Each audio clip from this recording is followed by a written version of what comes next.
Good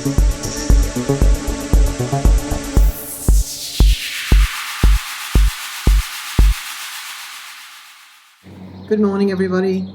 Thank you for coming today. Always a pleasure to see you all. Sorry I missed last weekend. I had an important 4-day weekend with my beautiful granddaughter at her netball carnival in Townsville. We had a fantastic time. She played really well.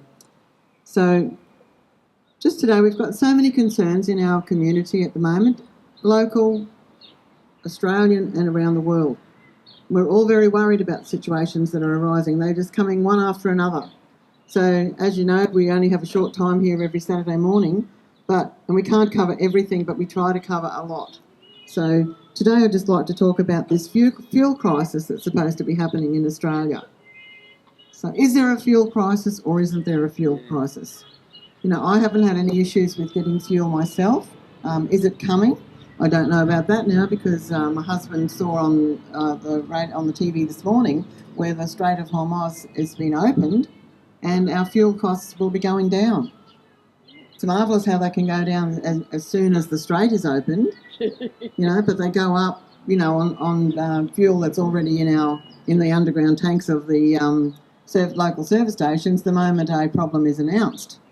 But anyway, that's what he heard, so who knows? This fuel crisis has been controlling and worrying so many people because it's not only the fuel that's the concern, it's the ability, the requirement for that fuel for our farmers to grow food, our beef, cattle and other animal suppliers to grow them and supply beef and meat and whatever to us. Groceries to get to our shops via the transport industry. The fuel is a major issue and controls so much of our lives. And that's what's concerning all of us. But is there a fuel crisis?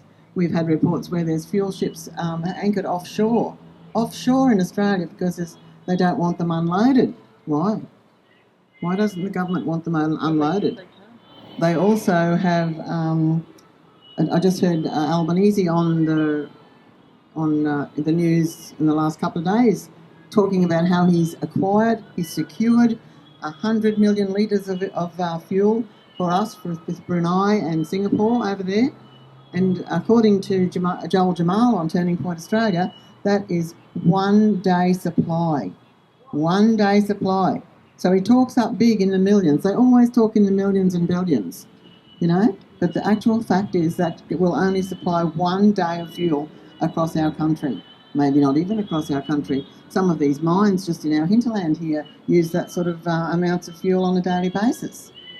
The lay person doesn't understand the real requirement for our fuel. There's no reason why we can't use our own fuel. We have our own fuel supplies in our country. They're there.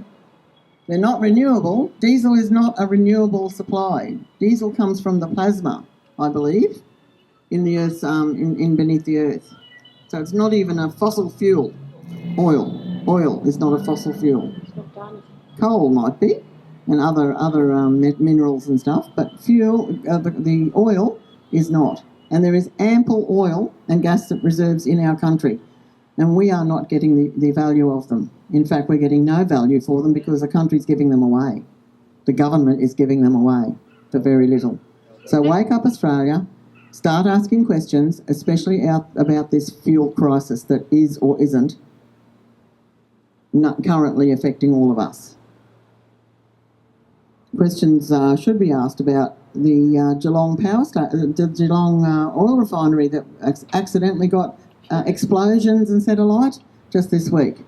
How on earth would that happen? We only have 2 oil refineries left in our country, and the biggest one in Geelong has a major explosion. Call me a conspiracy theorist if you want. I can wear a tinfoil hat if you would like me to. But that is too much of a coincidence to be not relevant for each and every Australian person in this country to be worried about. It's ridiculous. Those 2 refineries should have top security around them. Our military should be guarding them. Our military should be guarding those refineries. Maybe they were an inside job. Who knows? You can't trust our government anymore. Our governments are not working for the people. They are working for their puppet masters in the UN, and that is the problem. We need to stand up and say no. Look at the people in Ireland. Have you heard about Ireland? They are suffering exactly what we're going through now, exactly the same problems. Cost of fuel, homelessness, cost of lack of fuel, their agricultural production's down, fertilisers a problem, they don't have access to it. The mass immigration from countries that are causing a lot of other issues, crime, homelessness, so many social issues, but they've had enough. Good on you, Ireland. Good on you, Ireland, and other countries that are similar. We need to get on. Don't worry about the mainstream media. They're not going to tell you what's happening in Ireland. They're not going to tell you what's happening in Britain. They're not going to tell you what's happening in other countries because they don't want us to know. Do some research yourself and find out what's happening in Ireland. And you know what? We need to be doing that in Australia. We need to be getting out on the streets in Australia and saying no, no more. Enough is enough. So do your research. Don't believe me, but I have done research, and it's coming at a great rate of knots, all this information, once you start opening the doors. Are all of you all Australians, are you ready for the shutdown of our country? Because that's where it's heading. Our country will be shut down. And you know what? The people that should be shutting it down is us, not the government, and not their puppet masters. We should be shutting down their access to us. Don't do any more. Just don't go to work. See what happens then. Way back in when the COVID vaccinations were mandated in the mining industry, one mine, all one mine had to do was say no. Our men and women aren't getting vaccinated to the mining managers, and they would have not done it because they couldn't afford millions of dollars of loss in money, in income from their mining venture. It was all fear campaign. We're over the fear. We're not afraid anymore. But we want our country back. So be prepared. That's where we're heading.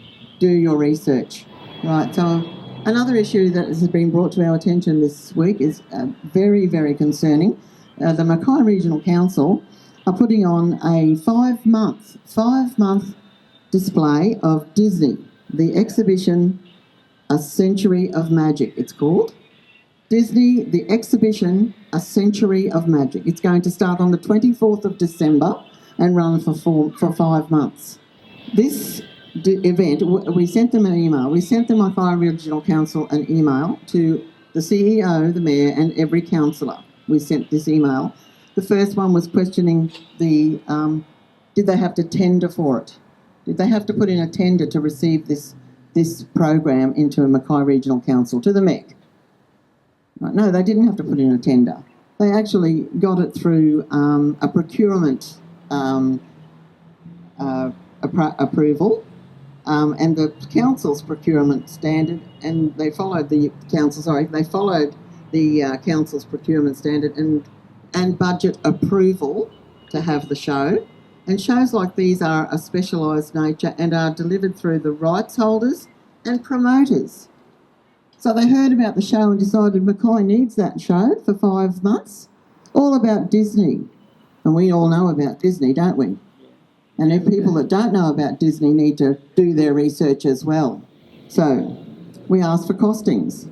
Could we have some costings of what this show was going to cost, especially for the ratepayer through the council?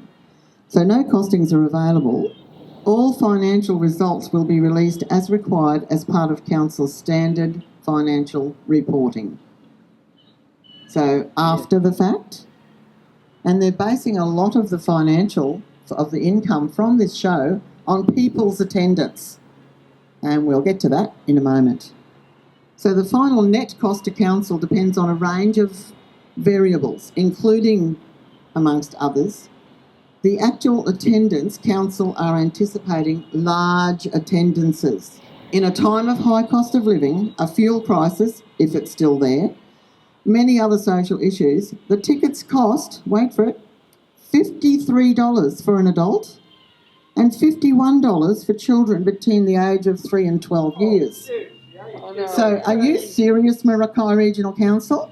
We are in a place where we have got homeless people, desperate for somewhere to live. Even people that have jobs are desperate for places to live. They're sharing accommodation because they cannot afford it on their own. Families are joining together. You know, too many people living under the one roof. Never used to let it happen once, did you? No, but now you're encouraging it by wasting your money on a stupid Disney show that is totally irrelevant in today's climate and charging a fortune for parents to take their children to that. Oh my God, are you kidding me, Mackay Regional Council? This is unbelievable. You are not working for the people of Mackay. You are working for your puppet masters. And people of Mackay, you need to stand up and say, no, we're not going to that. Tell them before it even starts that you don't want to go to a show for Disney that's going to cost you a fortune for you and your children to go to. I remember the man that went to the drag queen story time for children that the Mackay Entertainment and Convention Centre so desperately needed to put on last year. We were all standing out protesting that on the corner of the street, quietly protesting as we do, and a grandfather came along and asked us what we were doing. A man did. And we said we're protesting against the show in the Mech there for drag queen story time for children of age of 4. He said, my wife's just taken our grandchildren in there. We'll soon see about that. He stormed into that show and he stormed out with his wife and the grandchildren. So maybe we should start telling the fathers and the grandfathers about what they're doing with our children. And this Disney show is no different. Fathers and grandfathers and uncles and brothers, get off your behinds and save your family members. Save your family members. Look into what Disney is all about. And we do not need a 5-month show in our community supporting what Disney stands for. We do not.